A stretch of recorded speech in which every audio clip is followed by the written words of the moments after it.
C'est un projet sous convention entre le port autonome de Papeete et la commune de Tapu-Tapu-Atea.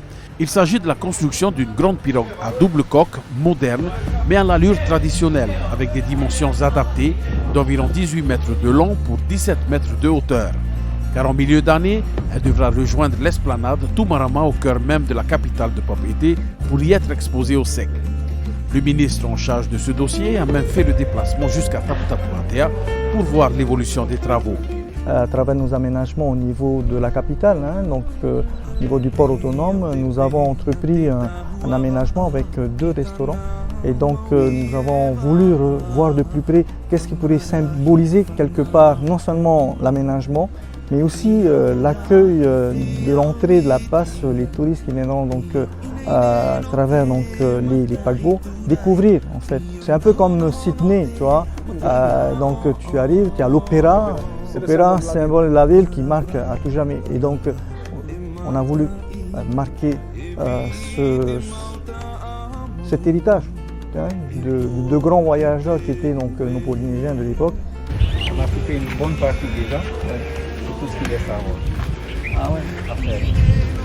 Et c'est ça qui vient, et une fois arrondi, ça donne l'impression d'une pirogue taillée dans le bois.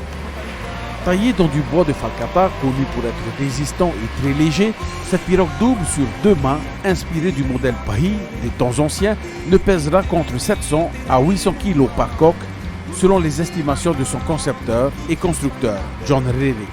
Elle a 2 mâts, donc 2 voiles, qui vont faire pour 18 mètres, elles vont faire à peu près 16-17 mètres de hauteur de voiles. Les Pahi étaient surtout utilisés autrefois pour de grandes expéditions qui pouvaient durer plusieurs mois. Quand ils voyageaient vers la Nouvelle-Zélande ou vers Hawaï ou l'île de Pâques, c'était ce genre de pirogue qu'ils utilisaient. Et ça, c'était un modèle île de la société, c'était typique des Raromatai et de Tahiti. À l'époque, les pays transportaient entre 60 et 80 personnes avec toute la nourriture, c'est-à-dire le hourou, le taro, enfin tout ce qu'ils pouvaient mettre sur la pirogue, et même des poulets, des animaux, des cochons. Pour les traversées se faisaient autour de 3 mois maximum à peu près. Mais pour réaliser un tel projet, plusieurs mois de préparation en amont ont été nécessaires, car il fallait trouver la matière, mais aussi un lieu adapté qui pouvait accueillir un tel projet. La grosse difficulté, je pense, a été de pouvoir avoir le matériel pour ne cesse que porter et transporter les troncs. Donc on a eu beaucoup de chance avec la commune de Tapu-Tapu-Atea, on a eu toute la logistique qu'il fallait. Donc c'est une chance inouïe. J'ai l'impression qu'il fallait vraiment qu'on fasse ici, le berceau de la civilisation. Ouais. Cela fait 3 semaines qu'une dizaine de jeunes ont mis la main à la pâte. Grâce à un savoir-faire et une technicité exceptionnelle, cette formation en immersion permettra aux jeunes demandeurs d'emploi de Tapu-Tapu-Atea de bénéficier des conseils d'un expert en la matière en y découvrant chaque jour tous les aspects de la construction d'un Vaatauati. On a eu beaucoup de chance d'avoir un maximum d'informations venant de personnes qui connaissent bien la culture de nos Polynésiens. Je vais te citer un nom, Matai Tutave, l'équipe de Fafaïté, comment il s'appelle, Do Carlson.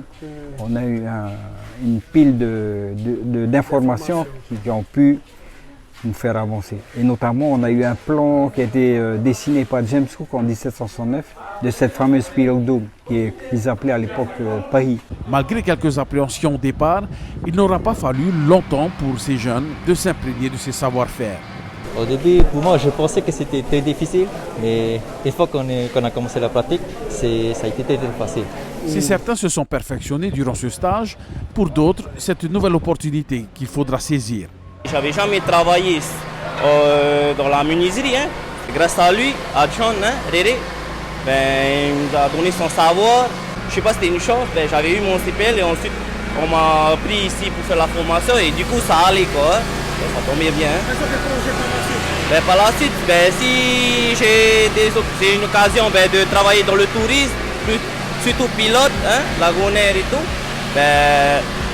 je serais très ravi. La construction de cette pirogue double n'aura pas seulement fait des heureux chez nos jeunes demandeurs d'emploi, tant sur le plan de l'apprentissage qu'en perspective de vie, mais elle aura surtout fait la joie du maire de la commune de Tapu-Tapu-Atea, fier de présenter le premier prototype qui servira pour la remontée de la rivière de Wharoa, un projet touristique qui lui tient à cœur depuis des années. Quand on va déposer cette pirogue donc, à l'esplanade de la propriété, les visiteurs et tout, ils vont venir visiter tout ça. Où on a construit cette pirogue à Taputapuatea? Vous allez monter, vous allez à Faroa. Donc il y aura les 10 qui seront les gens les attendent. Le tourisme, c'est un des maillons très très importants pour notre développement économique. C'est vrai, par les périodes de crise, donc il y a des hauts et des bas, c'est à nous à jongler à ce moment-là. Mais en attendant de pouvoir construire une dizaine de ces petites embarcations, la grande pirogue double, elle, devra être terminée vers le début du mois de juin. Et si les choses se concrétisent chez nos décideurs, elle devrait même pouvoir naviguer selon la tradition, en sortant par la passe Te Avamoa de Taputapuatea pour son premier et ultime voyage jusqu'à son emplacement final à Papeete. John me dit, écoute, je vais calibrer pour que ça soit navigable. Maintenant, on va voir donc les modalités, parce que bon, il y a des autorisations et tout, et c'est un bateau de 18 mètres. Et voilà, donc on va vers ce concept navigable et qui sera ensuite démonté pour pouvoir repositionner ce l'ouvrage qui attend donc ce pirogue dans un premier temps. Et de par la suite, donc viendra donc la plus grande pirogue de 28 mètres qui est de là, qui est partie donc cette idée donc de pirogue. De reprendre donc le dimensionnement des pirogues de l'époque qui était dessiné donc dans les bouquins donc de James Cook et compagnie. Et voilà, c'est la finalité. Et donc cette grande pirogue qui sera navigable, ça sera donc le fleuron de la Polynésie à travers nos manifestations, à travers donc, nos échanges dans le Pacifique.